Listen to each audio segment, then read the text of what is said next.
Style అంతా మార్చేసావు. లండన్లో చదివొచ్చింది కదా అక్క. నువ్వు అమెరికాలో చదివొచ్చినా నాలాగా మాత్రం మారవు. దేనికి అలా అంటున్నావు? ఇదప్పుడే పెళ్లి చేసుకుంది, తల్లి కూడా అయింది. ఎలా అయిందో చూడు.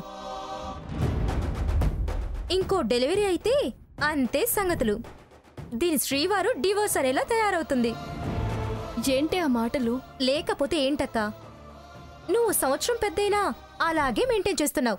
ఇది చూడు, నాతోటిది అయినా పెద్ద ముత్తైదువులా తయారైంది.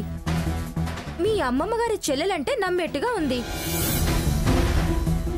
నువ్విలాగే ఉంటే మొగుడు మొద్దు మహారాజైతే తప్ప కాపురం కంటిన్యూ చేయడు. వసంత, పిచ్చి పిచ్చిగా మాట్లాడుకో. పిచ్చిగా మాట్లాడడం కాదే, పిచ్చిదాన్లా ఉండకు. కాస్త కాలాన్ని బట్టి మారు అంటున్నా. పైగా ఇంత గొప్పింటి కోడలువయ్యావు. ఈ గెటప్ ఏంటే?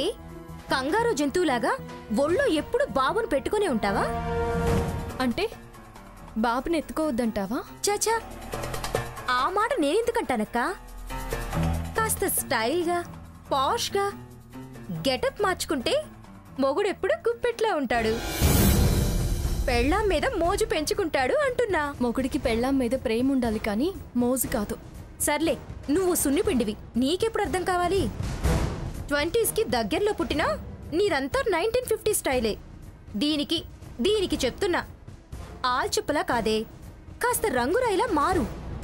మీ వారు కాస్త మోడర్న్ టేస్ట్లా ఉన్నారు. ఏ స్లీవ్లెస్కో చున్నీకో చిక్కకుండా చూసుకో. వస్తాను స్వర్ణ. ఇదిగో వసు, రేపు మేము వనభోజనాలకి వెళ్తున్నాం. నువ్వు కూడా తప్పకుండా రావాలి.